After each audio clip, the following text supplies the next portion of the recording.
அல்-உஜூப் என்று சொன்னா தற்பெருமை. நான் நல்லவன் என்று உள்ளத்துல வாரதிருக்கிறேன், நான் நல்லவன் என்று உள்ளத்துல வாரதிருக்கிறேன், அல்லாஹ் மறந்த நிலைமையில இத போல எந்த பாவமும் இல்லை என்பதாக ரசூலுல்லாஹ் சொன்னார். தன்னுடைய நன்மைகளுக்காக வேண்டி சந்தோஷம் வரலாம். அல்லாஹ்வுடைய கிருபை, இவ்வளவு மக்களுக்கு மத்தியில சதகா கொடுக்கக்கூடிய பாக்கியத்தை அல்லாஹ் எனக்கு தந்தான். இவ்வளவு மக்கள் தூங்கி கொண்டிருக்கப்பல கொஞ்சம் எழுப்பி தொழக்கூடிய பாக்கியத்தை அவன் எனக்கு தந்தான். எனக்கு இந்த ரமதான்ல ஏதோ ஒரு குர்ஆனை கொஞ்சம் ஓதக்கூடிய கிருபை அவன் தந்தான். ரப்ப மறந்த நிலைமையில அல்ல, ரப்புக்கு ஷுக்ர் செய்யக்கூடிய நிலைமையில வார சந்தோஷம், இதுக்கு கூலி இருக்குது. அல்லாஹ் மறந்த நிலைமையில கண்ணியத்துக்குரிய சகோதரர்களே, நண்பர்களே, உள்ளத்துல வாரது இது பயங்கரமான பாவம். கண்ணியத்துக்குரிய சகோதரர்களே, எந்த அளவுக்குண்டா ஜினாவை விட களவை விட 70 மடங்கு பயங்கரமான பாவம் என்பதாக மக்கள் கிட்டாம இருக்கிறார். கண்ணியத்துக்குரிய சகோதரர்களை, ஜினா செஞ்சவன் தௌபா செய்வான். நான் ஒரு பாவி என்றது உள்ளத்தில் இருந்து கொண்டே இருக்கேன்.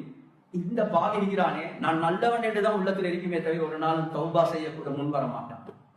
சில நேரங்கள் ஒரு 5-10 நாள் போகல தர்த்தி பெண் என்றா பொதுவாகவே தராவிக்கு வர கிரௌட் எல்லாம் குறையும். தராவிக்கு வராதவங்களை பத்தி எனக்கு கவலை இல்லை.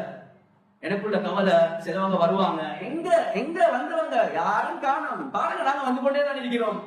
இவருடைய பாவம் இருக்குதே, தராவிக்கு வராதவருடைய பாவத்தை விட பயங்கரமான பாவம். இதை விட பயங்கரமானதுதான் உஜூப் என்று சொல்லுவாங்க. உஜூப் என்றா என்ன?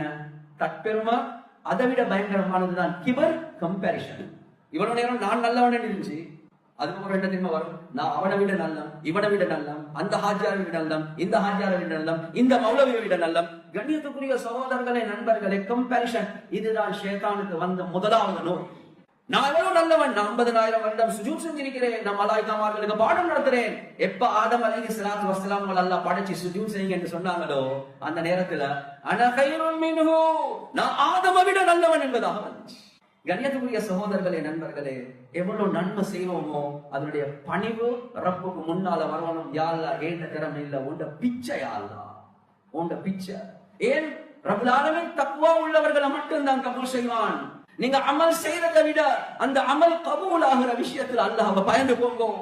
அல்லாஹ் கபூல் செய்யறது தக்வா உள்ளவர்களை மாத்திரம்தான். எத்தனையோ பேர் நோம்பு முடிச்சாங்க, பசியில இருந்ததை தவிர வேறொன்றுமே இல்ல. லப்பைக் அல்லாஹும்ம லப்பைக் என்று உம்ராக்கு போனாங்க, ஹஜ்ஜுக்கு போனாங்க. வானத்திலிருந்து லா லப்பைக், அடே நான் 2 மில்லியன் 5 மில்லியன் செலவழிச்சு நான் ஹஜ் உம்ரா செஞ்சேன், அந்த அக்டோபர்ல தான் இருந்தேன், அங்கிருந்து பார்த்தா காபா விளங்குது.